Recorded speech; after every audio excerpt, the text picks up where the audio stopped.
శ్రోతలందరికీ నమస్కారం. వీధి తలుపు ఓరగా తీసి మొహం బయట పెట్టి అటూ ఇటూ తేరిపారా చూసి అనుమానాస్పదంగా ఎవరూ లేరని నిర్ధారించుకున్నాక తలుపు మూసి గడియ పెట్టింది సావిత్రమ్మ. పడగదిలోకి వెళ్ళి ఆ తలుపు కూడా మూసి చెక్క బీరువా తెరిచింది. మెల్లో గొలుసుకు వేలాడుతున్న తాళం చెవితో బీరువా సొరుగు లాగింది. దాన్నిండా ఏవో కాగితాల కట్టలు, చిన్న చిన్న వెండి సామాను, పాత ఫోటోలు, వాటి మధ్యన ఒక పాతకాలం చాక్లెట్ల డబ్బా.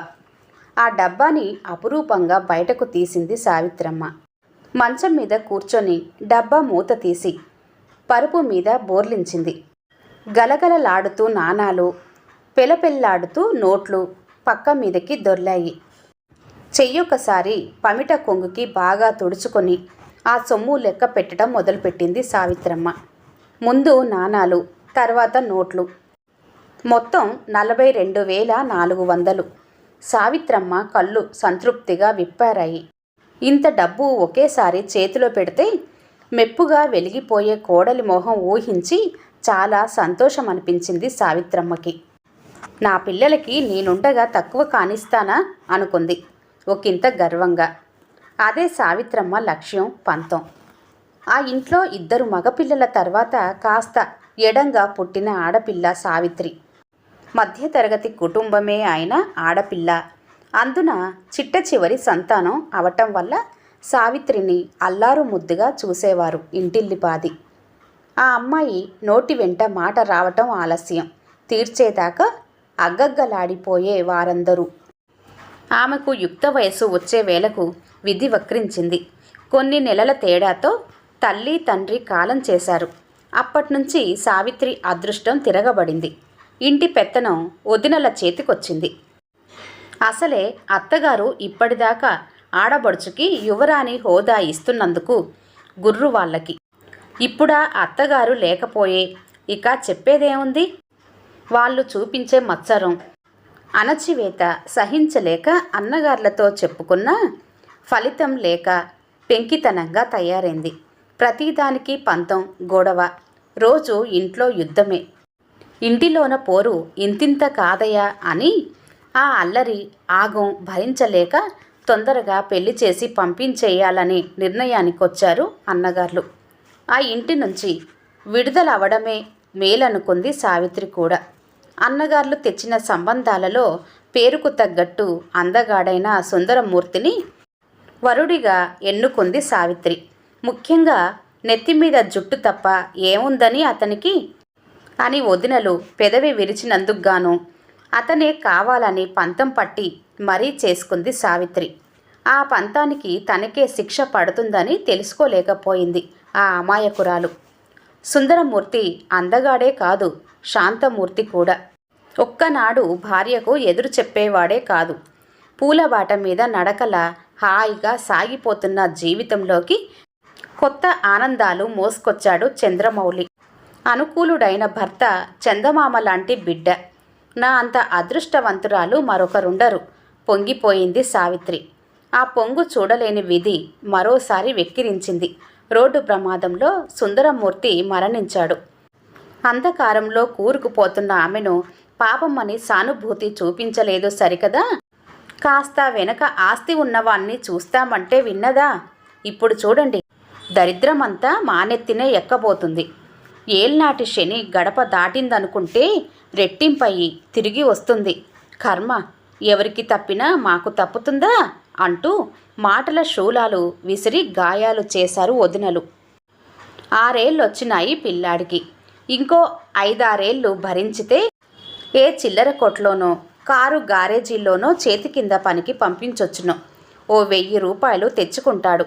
ముందాలోచన చేశారు అన్నగార్లు. శోకానికి మించి పౌరుషం పొంగుకొచ్చింది సావిత్రికి. వాళ్ళ కొడుకులు కాలేజీ చదువులు చదివే వాళ్ళును, నా బిడ్డ చేతి కింద పనివాడునా?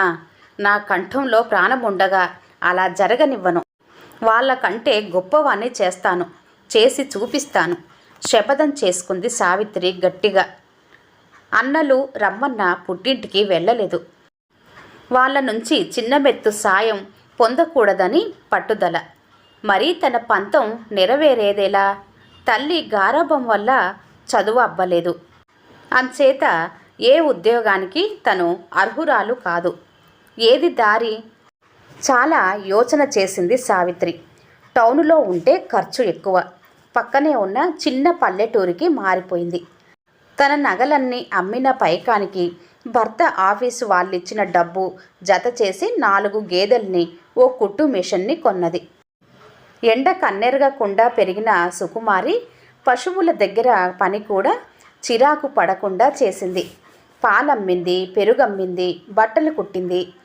నామర్ద అనుకోకుండా క్షణం కూర్చోకుండా ఇంట్లో ఉండి తను చేయగలిగిన పనులన్నీ చేసింది. పైసా పైసా కూడబెట్టింది. రూపాయి ఖర్చు పెట్టాలంటే 10 సార్లు ఆలోచించి లోభితనం చూపించే సావిత్రి కొడుకు దగ్గరకొచ్చేసరికి ఏ లోటు రానిచ్చేది కాదు. బట్టలు నలగనిచ్చేది కాదు. వెండి కంచంలో వెన్న మీగడ వేసే పెట్టేది. ఫీజులు ఎక్కువైనా, డొనేషన్లు కట్టాల్సి వచ్చినా వెనకాడకుండా మంచి స్కూల్లోనే చేర్పించింది. మౌలి చాలా బుద్ధిమంతుడు. తల్లి ఆకాంక్ష, పడుతున్న శ్రమ అర్థం చేసుకున్నాడు. శ్రద్ధగా చదువుకున్నాడు. మేనమామ కొడుకులు డిగ్రీతో చదువు ఆపేస్తే మౌలి మాస్టర్స్ చేసి మంచి ఉద్యోగం కూడా సంపాదించుకొని తల్లిని సంతోషపెట్టాడు. సావిత్రి పట్టిన అసిధార వ్రతం పూర్తయింది. వ్రతఫలం ఇబ్బడి ముబ్బడిగా చేతికందింది. ఏమో అనుకున్నాం గాని సావిత్రి అన్న పేరు నిలబెట్టుకున్నావు సుమా అన్నారు వదినలు నొసలు పైకెగిరేసి. ఉపవాసం తర్వాత పిండి వంటలతో సహా వడ్డించిన విస్తరి ముందు కూర్చున్నట్లు చాలా తృప్తి పడింది సావిత్రి. మౌలికి వచ్చిన ఉద్యోగం హైదరాబాదులో. తల్లిని కూడా తనతో పాటు తీసుకువెళ్ళాలని చాలా ప్రయత్నించాడు. ఈ పాడి పశువు కామాటం ఉన్నపాటున వదిలి రావటం అయ్యే పనా నాన్న?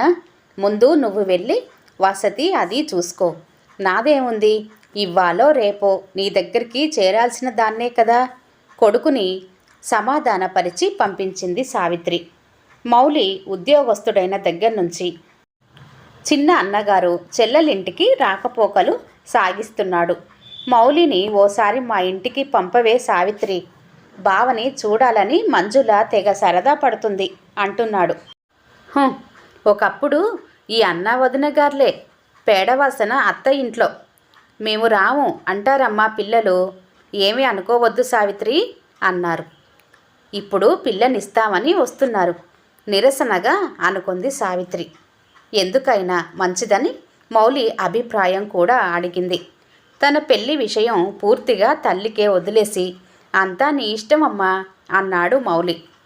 ఇక ఆలస్యం చేయలేదు సావిత్రి. ఎప్పటినుంచో ఆమె దృష్టి సుప్రియ మీద ఉంది. తన చిన్ననాటి స్నేహితురాలు దమయంతి కూతురు సుప్రియ. విధి తనని చూసి వెక్కిరించినప్పుడు కొందరిలా తగిన శాస్త్రి జరిగిందనుకోక తనని ఓదార్చడానికి వచ్చింది దమయంతి. కన్నీళ్లు పెట్టుకుంది. తను కోలుకొని ముందడుగు వేయటానికి ధైర్యం చెప్పింది. 1-2 సార్లు తల్లి వెంట వచ్చిన సుప్రియ చాలా నచ్చింది సావిత్రికి. చాలా ఒద్దికైన పిల్ల. దమయంతి భర్త ఫ్లీడరు గుమస్తా. ఒకరి తర్వాత ఒకరు 3 ఆడపిల్లలు వాళ్ళకి. సావిత్రమ్మ సంబంధం కలుపుకుంటున్నానన్నప్పుడు దమయంతి భయపడింది. మీకు తూగగలనా అంది. నా కొడుకు కాళ్ళు కడిగి నీ కూతురిని కన్యాదానమివ్వు చాలు అంది సావిత్రి. పెళ్ళైపోయింది. కాపురానికి తీసుకొచ్చేటప్పుడు కూడా చీరేసారే అంటూ బరువు పెంచుకోకు. పసుపు చెంబు ఇచ్చి పంపించు. నీ కూతురికి ఏ లోటు రాకుండా నేను చూసుకుంటా అంది భరోసాగా. అన్నట్టుగానే కొడుకు సంసారానికి కావలసిన మంచం, కంచం, పప్పు, ఉప్పుతో సహా సమస్తం అమర్చి కోడల్ని కొడుకు దగ్గర దిగబెట్టింది. మౌలి చాలా ప్రాధేయపడ్డాడు. ఇక తమతో పాటు ఉండిపొమ్మని పాత పాటే పాడింది సావిత్రమ్మ గొడ్డు గోద అంటూ. అప్పుడే వచ్చేశారా అని పరామర్శించిన ఊళ్ళో వాళ్ళకి కొత్తగా పెళ్ళైన జంట వాళ్ళ మధ్యన పానకంలో పుడకలా నేనెందుకక్కడా అంది గడుసుగా. అసలు కారణం ఆవిడకు మాత్రమే తెలుసు. సిటీలో కొడుకు తీసుకున్న అపార్ట్మెంటులో మార్బుల్ వేసిన ఫ్లోరింగు, సన్ గ్లాస్తో తలతలలాడుతున్న వార్డురోబ్సు, మాడ్యులర్ కిచెను, అన్నీ చూసి ఉబ్బి తబ్బిబ్బైపోయింది సావిత్రి. కానీ సుప్రియకి మాత్రం తృప్తి అనిపించలేదు.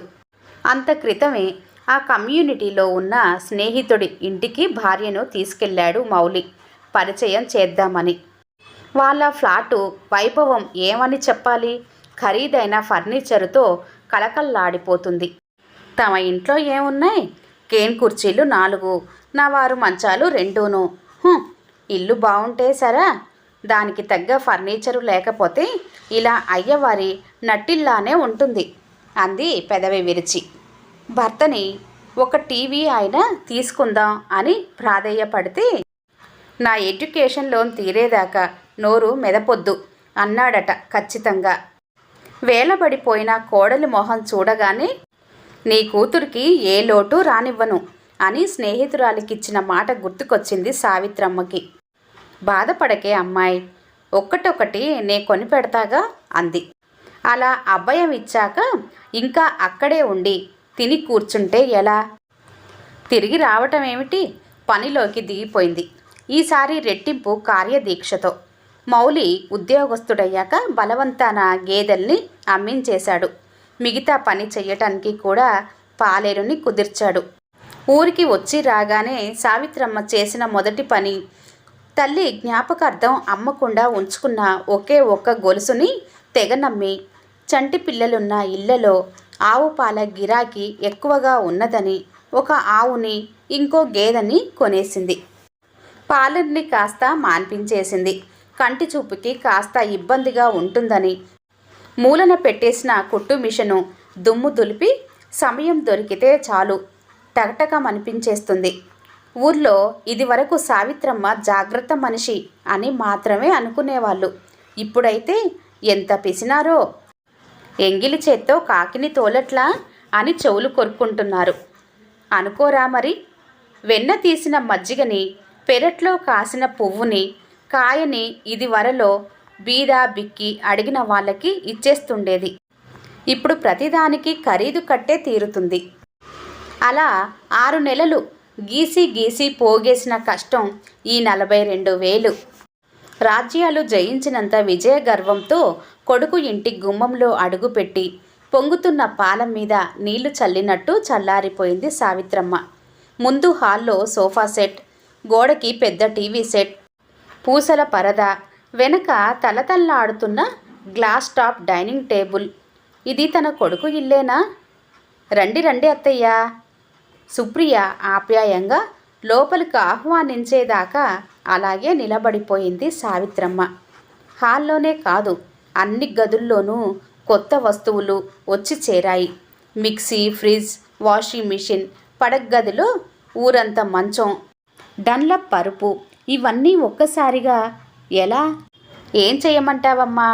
ఇవన్నీ ఇంటికొచ్చేదాకా నీ కోడలు నన్ను నిద్ర పోనివ్వలేదనుకో మురిపంగా భార్య కేసి చూస్తూ చెప్పాడు మౌలి. మరి లోను? అడగకుండానే ఆ ప్రశ్నకి జవాబిచ్చేశాడు మౌలి. ఇక్కడ కొన్ని పెద్ద పెద్ద షోరూముల్లో 0% ఇంట్రెస్ట్కి మనకు కావలసిన వస్తువులు ముందే ఇచ్చేస్తారు. నెల నెల కొద్ది మొత్తంలో తీర్చుకునేలాగా. లోను కూడా కట్టాల్సిన దాంట్లో సగమే కడుతున్నాను. పర్లేదు, కాస్త ఆలస్యం అవుతుందంతే. ఈలోగా ఇంక్రిమెంట్ వచ్చి శాలరీ పెరుగుతుంది, ప్రమోషన్ కూడా రావచ్చు. అప్పుడిక ఇబ్బందే ఉండదు అని సంతోషించవలసిన సంగతే. కానీ ఏదో వెలితి సావిత్రమ్మకి. నేనింకా టీవీ, సోఫాలు కొనిపెడదామని వచ్చాన్రా అబ్బాయ్ అంది సావిత్రమ్మ. ఆశాభంగం తాలూకు ఛాయలు వద్దనుకున్న తొంగి చూశాయి ఆవిడ స్వరంలో. తల్లి మాటలు వినిపించనట్టే, అమ్మా నీ చేతులు చూడు ఎంత గరుకు బారిపోయాయో. రాత్రి భోజనాలయ్యాక టీవీ ముందు పెద్ద సోఫాలో కూర్చున్న తల్లి ఒడిలో తలపెట్టి పడుకొని ఆమె చేతులు 2 చెంపల కానిచ్చుకున్నాడు మౌలి. నవ్వింది సావిత్రమ్మ. ఇంక చాలమ్మా, నీ శక్తంతా కరగబెట్టి నన్నింతవాణ్ణి చేశావు. నా కాళ్ళ మీద నిలబడగలిగినా ఇంకా నిన్ను పీల్చి పిప్పి చెయ్యమంటూ నన్ను చిన్నపుచ్చకమ్మా. మౌలి కంఠంలో దుఃఖపు జీర. కొడుకు తల నిమురుతూ మరి మాట్లాడలేదు సావిత్రమ్మ. కానీ మనసు నిండా నైరాశ్యం. ఓ మాటిలా వస్తారా అత్తయ్య? వంటిల్లు సర్దుతున్న సుప్రియ పిలుపు. ఆలోచనల నుంచి తేరుకుని కొడుకు తల దిండు మీదకి చేర్చి లేచింది సావిత్రమ్మ. ఈ ప్లేట్లు తుడిచిపెట్టరు? గాజు ప్లేట్లు అత్తగారికి అందించి, ఆయన మాటలకి మీరు బాధపడకండత్తయ్య. మీ అబ్బాయిదంతా విడ్డూరంగాని పిల్లలకి పెట్టుకోవాలని ఏ తల్లిదండ్రులకుండదు. దానికో పరిధి, కాలపరిమితి ఉంటాయా ఏం? ఆయన తీసుకోకపోతే ఏమిటి, నేను తీసుకుంటా సరేనా అంది బుజ్జగింపుగా. అప్పుడు గుర్తొచ్చాయి మధ్యాహ్నం కోడలి ముఖత విన్న మాటలు. ఆ కమ్యూనిటీలోనే ఉన్న లేడీస్ క్లబ్ యానివర్సరీ అట. ఆ ఫంక్షన్ కోసం ఎదురు ఫ్లాటు సిటిఓ గారి భార్య, పక్క ఫ్లాటు ప్రొఫెసర్ గారి భార్య 25,000 పెట్టి బ్రహ్మాండమైన డిజైనర్ శారీస్ కొనుక్కున్నారట. మీ అబ్బాయిని అడిగితే, ఇదేం పెళ్ళా పండగ, ఎంచక్క ఆ వెంకటగిరి జరీ చీర కట్టుకు వెళ్ళు, అందరికన్నా హుందాగా ఉంటావు అన్నారు. వాళ్ళ డిజైనర్ శారీల ముందు నా నేత చీర ఎంత నామర్దగా ఉంటుందో చెప్పండి అంది. కోడలి గడుసుతనానికి విస్తుపోయింది సావిత్రమ్మ. అంటే తను చెమటోడ్చి తెచ్చిన 40,000 కోడలి చీరలకు ఖర్చవబోతుందా? ఎందుకో ఇష్టంగా అనిపించలేదు. తాను పోటీ పడింది. ఎందుకు? కొడుకుని పైకి తీసుకురావాలని, నలుగురితోనూ షెబాష్ అనిపించుకోవాలని. ఇలా పొరుగువారితో సమానంగా చీరలు నగలు కావాలని కాదు. సుప్రియది ఆరోగ్యకరమైన పోటీ కాదు. తల్లిని జాగ్రత్తగా ఏసీ బోగి ఎక్కించి రైలు బయలుదేరడానికి ఇంకా టైం ఉందని తల్లి పక్కన వచ్చి కూర్చున్నాడు మౌలి. వీడ్కోలు ఎప్పుడూ బాధాకరమే. అమ్మా, నువ్వింకా కష్టపడటం నాకిష్టం లేదు. ఆ లంపటాలన్నీ వదిలించుకొని తొందరగా నా దగ్గరికి వచ్చేయవు. కొడుకు గొంతులో ఆర్తికి కదిలిపోయి ప్రేమగా చూస్తూ తలూపింది సావిత్రమ్మ. రైలు కదిలింది. సావిత్రమ్మ తల్లో ఆలోచనల చెదల పుట్ట కూడా కదిలింది. తనిప్పుడు వెనక్కి వెళ్ళి చేసేదేముంది? మళ్ళీ డబ్బు కూడబెట్టడానికా? ఎందుకు? తన కొడుక్కి అవసరం లేదు. కోడలి ఆడంబరాలకి తనివ్వలేదు. అందుకే తీసుకెళ్లిన దాంట్లో 20,000 మాత్రమే తప్పనిసరి కోడలి చేతిలో పెట్టి వస్తుంది.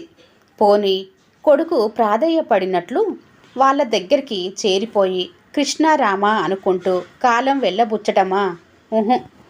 తనకింకా పని చేయగల వయసుంది, సత్తువ ఉంది. 20 సంవత్సరాలకు పైగా పనికి అలవాటైన శరీరము, మనసు అందుకు ఎదురు తిరుగుతున్నాయి. మరేం చెయ్యడం? స్టేషన్లో బండి ఆగింది. గంట ఆలస్యంగా. అప్పటికే మునిమాపు వేలైంది. సిటీ బస్ కోసం ఎదురు చూడకుండా షేర్ ఆటోలో పక్క ఊర్లో ఉన్న ఇంటికి చేరుకునేసరికి దీపాలు పెట్టేశారు. గేటు తెరిచి లోపలికి అడుగు పెడుతూ ఆగిపోయింది సావిత్రమ్మ. ఇంటి వరండాలో 5-6 చాపలు పరుచుకు పడుకోబోతున్నారు. ఎవరది? గద్దించింది. నీనమ్మ, తవిటమ్మని. వరండా మెట్లు దిగి వీధి లైటు వెలుతురులోకి వచ్చింది తవిటమ్మ. నువ్వా? అంది సావిత్రమ్మ గాబరా తీరి. నువ్వు ఎటూ లేవు కదా అని వరండాలో పిల్లలు మేము పడుకుంటున్నామమ్మా. తవిటమ్మ సంజాయిషి ఇస్తుంది, దబదబా పక్కలన్నీ పోగు పెట్టేస్తూ. పర్లేదు లేవకండి, పడుకోండి అంది సావిత్రమ్మ తాళం తీసి లోపలికి వెళుతూ. మొన్నటిదాకా పాలేరుకి సాయంగా పశువుల దగ్గర ఇంట్లో పనిచేసి పెడుతుండేది తవిటమ్మ. తను ఊరు వెళ్లే ముందే తెలిసింది. కాలువ గట్టున వేసుకున్న 4 పూరి గుడిసెలు అగ్నిహోత్రుడికి నైవేద్యమయ్యాయని. వాటిల్లో ఒకటి తవిటమ్మది. సరిగ్గా కొడుకు దగ్గరికెళ్లే ముందు రోజు పిల్లల్ని వెంటేసుకు వచ్చింది తవిటమ్మ.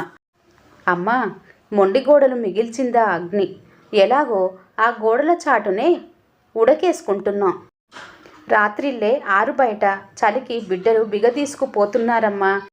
ఓ 1000 అప్పిచ్చినావంటే 4 వాసాలు పాతి పైన తాటాకులు కప్పుకుంటామమ్మా. నీ పేరు చెప్పుకొని బిడ్డల్ని బతికించుకుంటానమ్మా అని కాళ్ళ వెళ్ళ పడింది. నిజంగా జాలేసింది. కానీ కొడుకు కోసం దాచిన రొక్కంలో మెరిక ఎలా పెడుతుంది? అయినా తనకు మాలిన ధర్మం కూడదన్నారు పెద్దలు. నా దగ్గరెక్కడుందే తవిటమ్మ? డబ్బుకి ఇబ్బందిగా ఉంటుందనే కదా నిన్ను కూడా పని మాన్పించాను అంది కారుణ్యాన్ని వెనకపెట్టి. ఆ రాత్రి నిద్రాదేవత సావిత్రమ్మని కనికరించలేదు. రైలు ఆగినప్పుడు నిలిచిపోయిన ఆలోచనలు జోరీగల్లా మనసును చుట్టిముట్టి గీపెట్టాయి.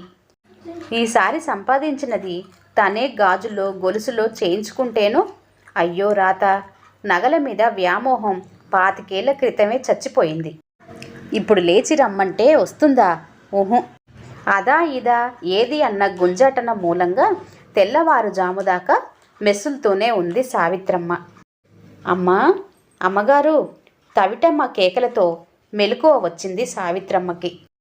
గోడనున్న వెంకన్న క్యాలెండర్కి దండం పెట్టుకుంటూ లేచి వీధి తలుపు తెరిచింది. వరండా కడిగి ముగ్గేశానమ్మా, వెళ్ళేటప్పుడు చెప్పిపోదామని పిలిచాను అంటుంది తవిటమ్మ. రాత్రి తనని చూడగానే కప్పుకున్న చింకి దుప్పట్లు పక్కకు తోసేసి భయంగా లేచిపోయి తల్లి చీర కుచ్చిళ్ళు చుట్టుకుంటూ ముడుచుకుపోతున్న దాని పిల్లలు చటుక్కున గుర్తుకొచ్చారెందుకో సావిత్రమ్మకి. అప్రయత్నంగానే తవిటమ్మ అని పిలిచింది. గేటు వరకు వెళ్ళిన తవిటమ్మ వెనక్కి తిరిగింది. 1000 రూపాయలు కావాలన్నావు కదూ, రా ఇస్తాను అంది సావిత్రమ్మ. నా తల్లి, నా తల్లి, నా బిడ్డల్ని బతికించినావమ్మా అంటూ ఇంత మొహం చేసుకుని గుమ్మం ముందు దాకా వచ్చింది దండాలు పెడుతూ. లోపలికొచ్చి పర్సులో నోట్లు లెక్క పెడుతున్న సావిత్రమ్మకి 20,000 చేతిలో పెట్టిన వెలగని సుప్రియ మోహం మనసులో మిదిలి నోట్లు లెక్క పెట్టడం మానేసింది. మొత్తం 20,000 చేతిలోకి తీసుకొని బయటకు వచ్చింది. తవిటమ్మ, ఇంటికి పూర్తిగా కప్పు వేయించుకో, 2 బళ్ళు మట్టి కూడా తోలించుకొని గోడలు మెత్తుకో అంది డబ్బంతా తవిటమ్మ చేతిలో పెడుతూ. ఇది అప్పు కాదు, నీ పిల్లల కోసం నేను చేస్తున్న సాయం అనుకో. భగవంతుడి ముందు మోకరిల్లినట్టు మోకరిల్లి 2 చేతులతోనూ సావిత్రమ్మ పాదాలు తాకింది తవిటమ్మ చెమర్చిన కళ్ళతో. కొడుకు కోసం కష్టపడుతున్నప్పుడు ఒక బాధ్యత, బరువు, తపన తనని తరుముతున్నట్టుండేది. అది స్వార్థం, నాది, నాకు అనే మాటలు మరచిపోయి ఆపదలో చెయ్యి జాపిన వారిని ఆదుకోవడంలో ఎంత తృప్తి, ఎంత ఆనందం. హృదయం ఎంతో విశాలమైనట్టు, అదంతా అమృతంతో నిండినట్టు హాయి అయిన అనుభూతి. అమ్మయ్య, ఇక నేనెందుకు సంపాదించాలి అని క్వశ్చన్ మార్కు వేసుకోనక్కర్లేదు. ఏదో పెద్ద సమస్యకు అద్భుతమైన జవాబు దొరికినట్టు తేలిగ్గా నిట్టూర్చింది సావిత్రమ్మ. ఇంతటితో ఈ కథ సమాప్తం అండి. కథ పేరు నిర్ణయం. రచన వలివేటి నాగచంద్రావతి గారు. కథ కనుక నచ్చినట్లయితే లైక్ చేయండి, షేర్ చేయండి, అలాగే సబ్స్క్రైబ్ చేసుకోండి. ఈ వీడియోని మీ స్నేహితులకి, బంధువులకి షేర్ చేయండి. అలాగే కొత్తవారు కనుక మన ఛానల్ని ఫస్ట్ టైం కనుక చూస్తున్నట్లయితే దయచేసి సబ్స్క్రైబ్ చేసుకోండి. Thank you.